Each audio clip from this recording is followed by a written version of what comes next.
5 morts, c'est le résultat d'un regain de violence dans le nord-ouest. Vous aurez le détail de cette action dans ce journal bilingue. Good afternoon, Regina.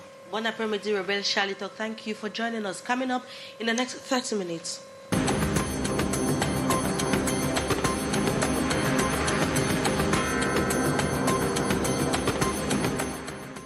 Five persons are reported dead after the convoy of the senior divisional officer for Momo Division in the Northwest region came under attack last evening by suspected separatist fighters.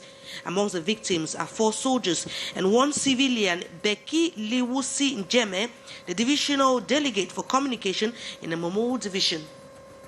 Becky Djemé, délégué départemental de la communication de la Momo, tué dans une embuscade des séparatistes. La scène se déroule dans le nord-ouest alors que le cortège avec à sa tête le préfet se rendait à l'installation du sous-préfet de Ndikwa. Les premiers rapports font état de 4 militaires tués.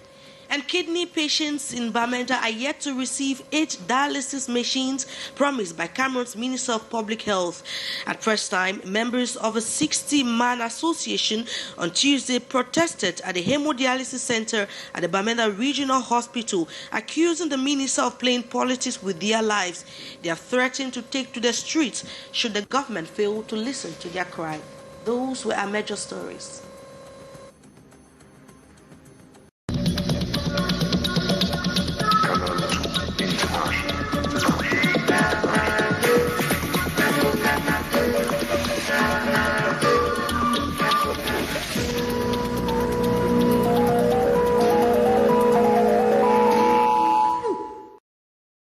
Bon après-midi, mesdames et messieurs. Ouvrons ce journal de la mi-journée avec l'installation du sous-préfet de Ndikwa dans la Momo, dans le nord-ouest, qui est précédé par un drame. Quelques heures avant l'installation du sous-préfet, le cortège conduit par le préfet de la Momo tombe dans une embuscade tendue par les séparatistes. Selon les premiers rapports, on parle de 4 militaires morts, 1 civil tué, notamment le délégué départemental de la communication de la Momo, Jackie Djemé, un acte triste posé par les séparatistes alors que hier, les sénateurs américains criaient victoire. Ils ont vu leur résolution appelant à condamner les violences dans les régions anglophones du Cameroun, adoptée à l'unanimité par le Sénat. Jim Krish, le président du comité sénatorial des relations extérieures, Ben Cardin, et un membre du sous-comité sénatorial et d'autres sénateurs ont applaudi le passage au Sénat de cette résolution comportant un cessez-le-feu immédiat entre le gouvernement camerounais et les séparatistes du Nozo, la garantie d'une assistance humanitaire dans les régions du nord-ouest et du sud-ouest, le respect des droits de l'homme, la mise sur pied des échanges inclusifs nationaux pour une véritable résolution du conflit. Adopté au Sénat avec un amendement et un préambule modifié unanimement le 1er janvier 2021, cette résolution vise à montrer le soutien du Sénat américain au maintien de la paix internationale. Allons maintenant dans le nord à Garoua, plus précisément, où un gang de braqueurs démantelé par la police judiciaire du Nord, 4 personnes spécialisées dans le braquage des structures financières sont stoppées net dans leur course à Garoua après avoir opéré plusieurs fois du côté de Yaoundé. Ils méditent actuellement leur sort dans les geôles de la police de ce côté du Cameroun. Les détails avec ces précisions d'Aïssa Toubouba. Ce gang de 4 hommes a d'abord frappé 4 fois du côté de la capitale Yaoundé.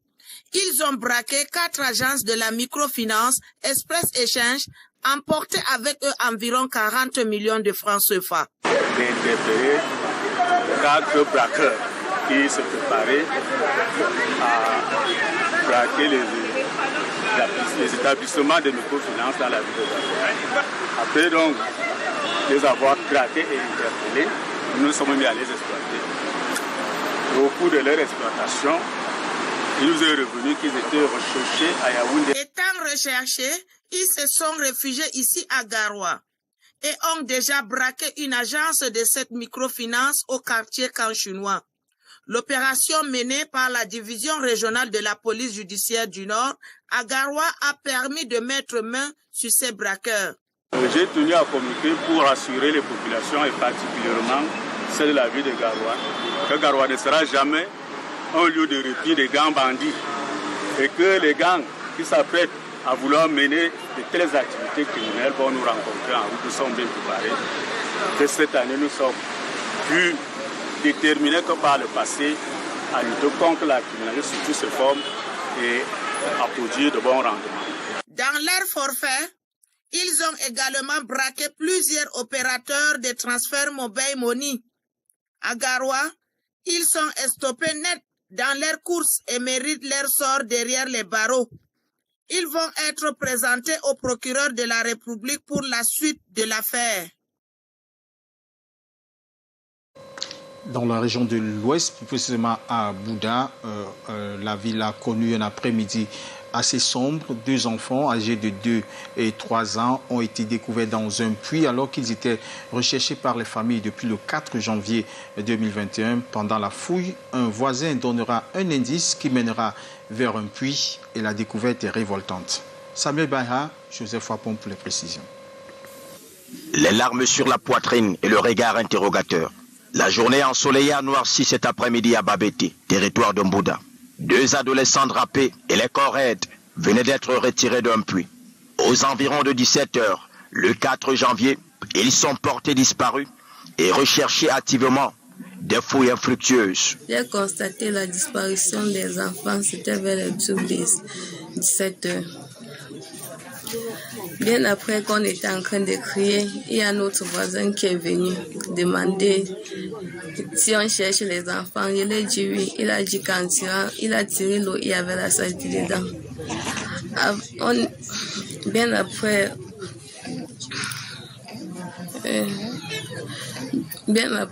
on est resté. Il y avait parce qu'on est parti d'abord chercher les enfants, on ne les a pas vus.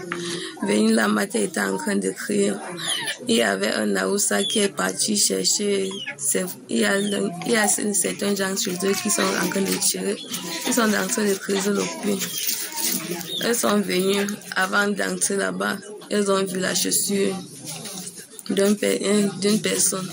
Les 2 élèves, inscrits à la maternelle dont les âges sont compris entre 2 et 3 ans, sont finalement découverts dans le puits de ce voisin. Je suis allé derrière pour puiser l'eau dans le puits. C'est là où j'ai trouvé que le seau est suspendu et toute la corde est dedans. Et j'ai vu un peu de machin là. J'ai directement pensé à mes 2 filles. L'onde de choc traverse le village Matza. La brigade terre de Mbouda, avec diligence, conduit les corps à la morgue. La candeur retourne à la poussière, de l'eau dans le ventre.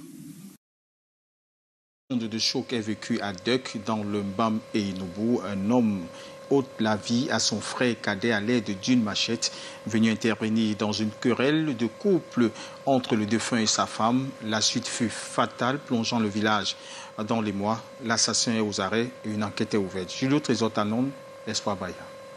Cette maman à moitié nue pleure son fils froidement assassiné par son frère aîné. Une rocambolesque histoire déroulée la nuit du 1er janvier 2020 à Nduk. Selon les témoignages, Thierry Ndeng, 33 ans, que voici allongé, vidé de son sang, était en froid avec son épouse. Il aurait infligé un coup de machette à cette dernière, qui est allée aussitôt appeler son beau-frère, le frère aîné de son mari. Ce dernier arrive sur les lieux, se sert également d'une machette pour commettre l'irréparable. Les témoins décrivent l'effroyable scène. De 22 h, j'étais assis sur mes balustres. J'ai vu un jeune homme s'amener au niveau de la chefferie. À ma grande surprise, c'est le jeune Thierry qui venait rencontrer le chef. Il était torse nu, couvert de sang. Quand je m'approche près de lui, je lui demande ce qui ne va pas. Il me dit qu'il était en pleine bagarre avec son grand frère et son épouse, qui l'ont sévèrement molesté chez lui. Et quelques minutes après, j'entends des cris. La famille, faute de moyens, n'a pas pu conserver le corps à la morgue. Il est resté 3 jours durant, après une dose de formol, avant d'être inhumé hier lundi. Une affaire difficile à comprendre. Il est en train de crier, Magno, ouvre-moi la porte, voici Justin qui est en train de me tuer. Voici Justin qui est en train de me tuer. Il m'a coupé le pied, Je me suis sauté du matelas. Dès que je sors dehors, j'éclaire, je n'ai plus vu Justin, c'est dingue, qui s'est tamponné sur ma porte. Il était déjà couché. J'ai éclairé de loin. J'ai vu qu'il ne bougeait plus. Un frère aîné qui assassine son cadet, venant ainsi à la rescousse de sa belle-sœur. Une maman qui désormais a un fils mort et un autre assassin. Comment comprendre cette histoire? L'assassin a été arrêté par les forces de maintien de l'ordre et conduit au poste de gendarmerie où il est gardé à vue. Une enquête a été ouverte pour avoir plus de détails sur cette affaire. At least 5 persons have been reported dead after the convoy of the senior divisional officer from Momo came under attack last evening by suspected separatist fighters. Amongst the victims is the divisional delegate for communication, Beki Liwusi Njeme, and 4 soldiers. According to reports, the SDO, Francois Ataba, was returning from Guier after conducting the installation ceremony of the newly appointed divisional officer for that subdivision. Earlier in the morning, he had successfully conducted the same exercise in Jikwa before proceeding to Ngie.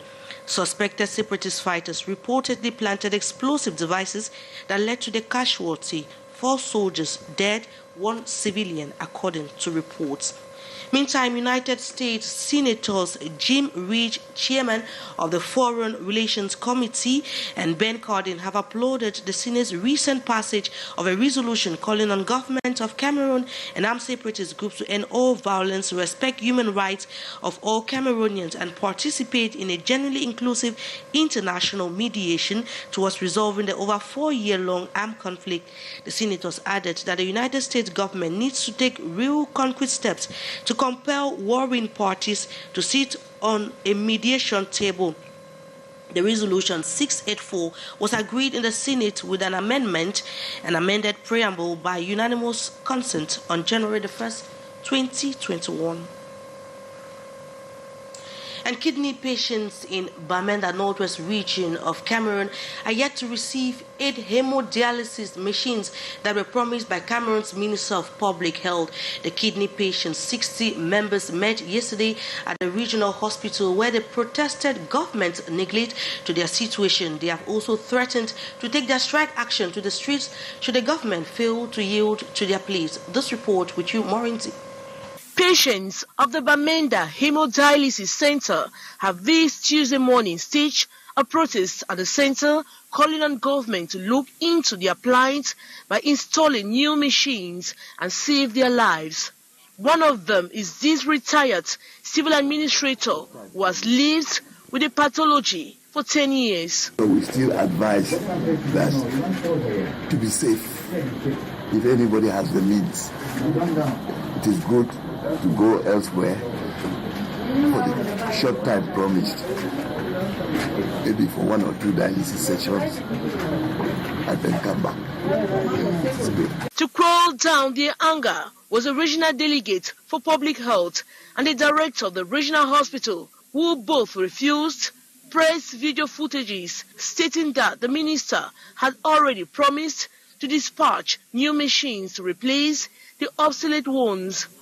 But the patients are still not convinced. Since where the machine broke out, would they come today, machine and be like 2, 1 be tomorrow, we go down for 3.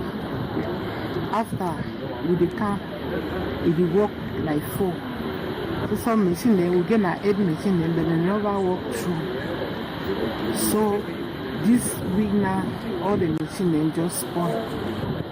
So now only 1 machine now be. Since the breakdown of the machine some days ago, patients who are not financially viable to travel to other centers are developing complications. Because the minister told us that this morning we will have 8 machines. But now it's about 11 o'clock, getting to 12 o'clock, and we don't have machines. The delegate also came here telling us that by night we will have those machines. And now as we speak, the machines are not even on the road. So what proof do they have to show us that we will have that machine here by night? According to Dr. Mapap Alex, who heads the Bamenda Hemodialysis Center, patients who can afford should get dialyzed elsewhere pending the arrival and setting up of the machines. And it has been days of wailing and mourning in Ndurk, a small village in the Mbamane Nubu division of the Central region, following the brutal murder of a man by his own blood brother. According to reports, the elder brother was called in to resolve a fight between his younger brother and the wife, but ended up killing his own junior brother with a machete, as we hear in the following reports.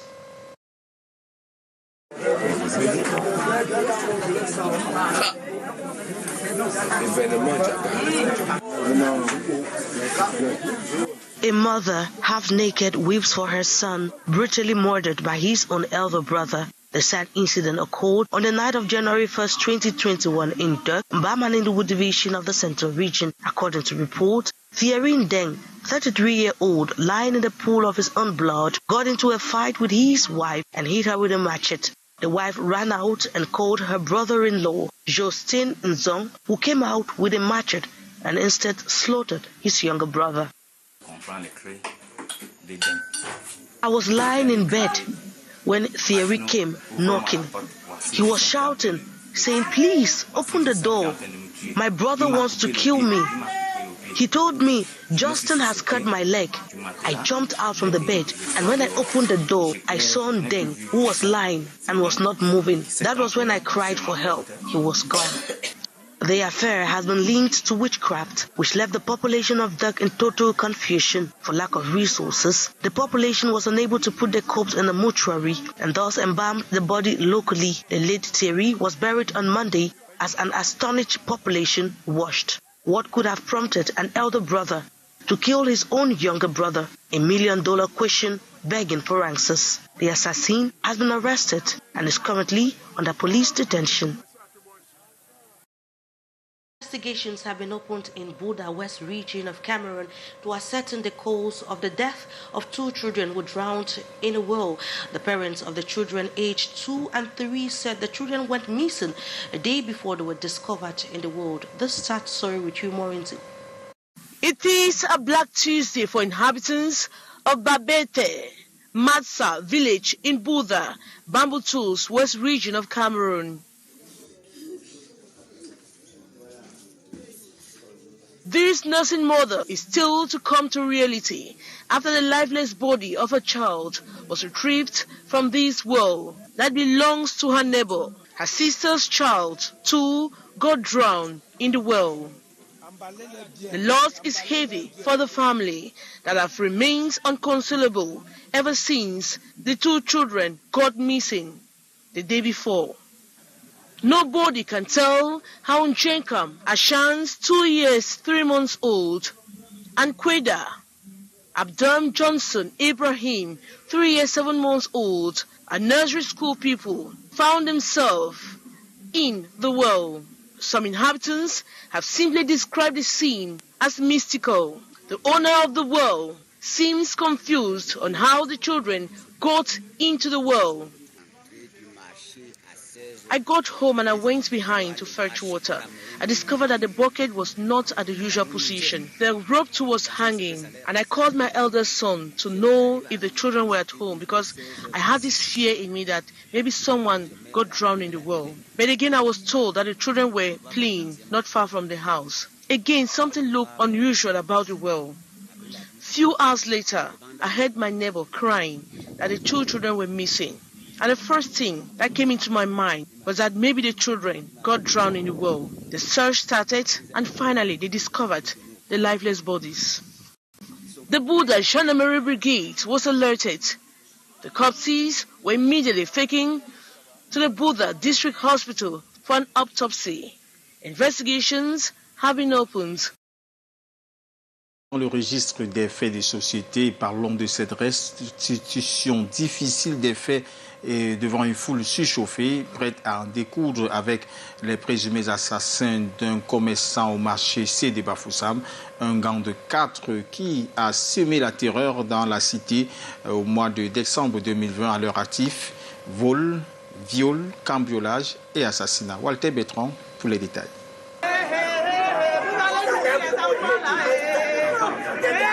Les éléments de la brigade anti-criminalité du commissariat central de Bafoussam viennent de démanteler dans la cité un gang de malfrats armés venant du nord-ouest, auteur de l'assassinat du commerçant Fossi Janvier, alias Macabo, 54 ans, au marché C de Bafoussam, dans la nuit du 16 au 17 décembre dernier, ainsi que de plusieurs cambriolages aux domiciles des hommes d'affaires vendeurs de gaz avec tentative de viol.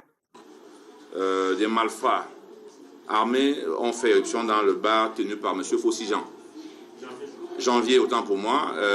Ils l'ont dépouillé de tous ses biens, mais avant cela, il a été atteint mortellement par un coup de feu. Ils ont pris la fuite et juste avant, le même groupe de malfrats est allé dans le domicile de notre Fossi, celui-là, Jean-Pierre. Ils ont dépouillé ce dernier de tous ses biens ainsi que de tout le reste de sa maison. Dans la nuit du 26, au petit matin, ils sont tombés sur 2 de ces brigands. Leur exploitation a permis de remonter à 2 autres brigands qui ont été neutralisés. Et ils ont avoué effectivement être l'auteur de cet assassinat odieux. Ce groupe constitué de 4, avec 2 repris de justice, opère armes au poing, dépouille leurs victimes de leurs biens, même gisant dans le sang. Après la reconstitution des faits devant une foule indignée, ils ont eu la vie sauve grâce au professionnalisme des éléments de la police, malgré les blessures enregistrées au passage. Parlons maintenant de la situation sécuritaire à l'est du Cameroun. Le chef d'état-major des armées est à Garoua-Boulaye pour évaluer la situation sécuritaire à la frontière Cameroun-RCA suite aux troubles enregistrés chez le voisin. Le général René-Claude Meka conduit une importante délégation composée de 5 généraux, le chef d'état-major de l'armée de terre, le général de division Bouba Soulé, le commandant du corps national des sapeurs-pompiers, le général de brigade Mahamat Hamed, le directeur central de la coordination de la gendarmerie, le général de brigade Elokobi, le commandant de la région militaire interarmée numéro 1, le général de brigade Ezo Mvondo, le commandant de la première région de gendarmerie, le général de brigade Oseni Thibault. Il est question pour les stratèges des forces de défense camerounaises de se rassurer de la maîtrise de la situation pour nos forces de défense à la frontière avec la République centrafricaine. Nous y reviendrons dans notre grand format de 19h50. En santé, parlons de ce mouvement d'humeur des malades souffrant d'insuffisance rénale à Bamenda. Ce mardi dernier, ils ont pris d'assaut le centre d'hémodialyse et le ministre de la Santé, Manaouda Malachi, annonce l'arrivée de 8 générateurs dans ce centre. Mireille Flodi Fofotso à Nicolins pour les précisions.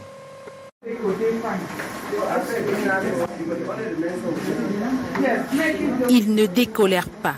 6 malades souffrant d'insuffisance rénale. Ce matin, ils ont pris d'assaut le centre d'hémodialyse de l'hôpital régional de Bamenda, n'en pouvant plus d'attendre, car plusieurs parmi eux n'ont pas dialysé depuis plusieurs jours. C'est le cas pour cet ancien sous-préfet, malade aujourd'hui. Nous nous plaignons de l'absence de machines au centre, machines de dialyse. Le délégué nous a promis que dans quelques jours, les nouvelles machines seront installées. Pour calmer la colère des manifestants, on a vu une synergie d'action entre les deux qui s'opposaient hier, à savoir le délégué régional de la santé pour le Nord-Ouest et le directeur de l'hôpital régional de Bamenda, mais qui n'ont néanmoins pas souhaité s'exprimer face à notre caméra. Dans le centre, voici la seule machine qui fonctionne pour l'instant, pour plus d'une 60aine de patients. Nous conseillons à ceux qui ont la possibilité, qui ont les moyens, de se déplacer vers des centres plus opérationnels et peut-être y avoir 1 à 2 sessions de dialyse comme mesure palliative. L'absence de dialyse prolongée chez ces insuffisants rénaux peut être fatale. C'est pourquoi le docteur Alès Mambap invite les malades pouvant se déplacer vers d'autres centres à travers le pays à le faire. Mais précisons tout de même que le ministre de la Santé a annoncé ce 4 janvier dans un tweet que le centre d'hémodialyse de Bamenda sera doté dans les jours à venir de 8 générateurs, redonnant ainsi de l'espoir aux malades. We talk sports in this newscast as the countdown to the Chan Football Jamboree narrows down. The government delegate, or rather the City Council of Douala, is taking steps to ensure a safe transportation of supporters, fans and tourists. 400 selected motorbikes will be charged in a town which is noted for traffic to transport different supporters and fans to the football jamboree, as we hear the following reports. Barely days to the kickoff of the African Nations Championship Chan, the Douala City Council has given room for 400 motorbikes that will be stationed in special zones, green and orange. The bike riders will transport supporters and tourists to watch the sports competition, a decision welcomed by the motorbike syndicate. Je remercie le maire de la ville. I want to thank the city mayor for this honor, privilege and confidence he has given to the motorbike sector. Motorbike riders have often been looked upon as the underdogs, but we will use this opportunity to show to the world that being a bike man is a noble profession. Démontrer aux yeux du monde que c'est un secteur noble. But there are rules. Le premier critère, il faut être camerounais. First of all, the motorbike rider must be registered, and they will equally be given badges and will ensure the security of all members. The decision by the council also seeks to instill professionalism in a sector often accused of uncivic behavior. It is now incumbent on the motorbike riders to assure a safe transportation of tourists and not abuse the confidence given to them. This project has to be successful. We do not want to destroy the confidence given to us by government. This will also permit the government to confide such tax to us in the future, especially with the coming of the African Nations Cup. Motorbikes are thus brazen up to transport supporters and fans of the football jamboree. And while motorbike riders are bracing up to assist in the transportation of supporters, same thing for media organs who are now strategizing on how to give the sports jamboree the coverage it deserves, and they are now soliciting additional human resource and other material resources to give the football competition the coverage it deserves. Our reporter Hyson Chi and Constant Kamga were at the headquarters of some media organs in the nation's capital, Yaoundé.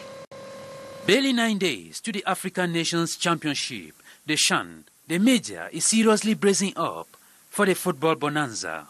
Both at the electronic and the print media, various adjustments have been made to ensure no minutes of the competition goes unnoticed. At Royal FM, a private radio station in Yaoundé, all is set to satisfy the listeners. The bilingual sports news in the morning has been transformed to a news concentrated for the event.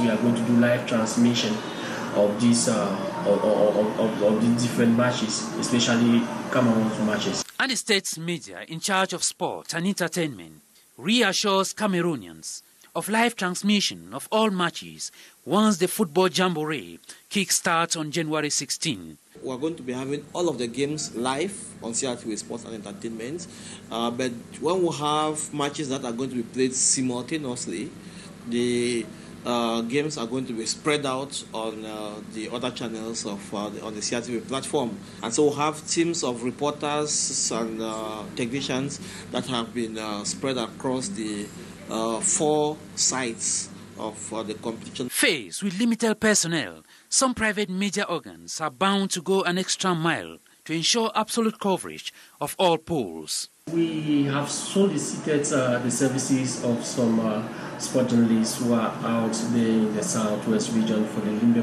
poll, those who are in Douala. That is why we can confidently tell you that we are going to be transmitting the matches for this African Nation Championship. At the level of the print media, different newspapers like Le Jour, Le Messager have also designed special pages for updates during the 3 weeks of the tournament in Cameroon. Well, that report brings us to the end of this edition of the Bilingual News on Canal International. Thank you so much for watching. We wish you a blessed day, and we hope you spend the day in the company of programs on Canal International. Bon après-midi, Robert Charleton. Bon après-midi, Regina Leke. Bon après-midi, mesdames et messieurs. On se retrouve à la même heure demain, s'il plaît à Dieu. Au revoir.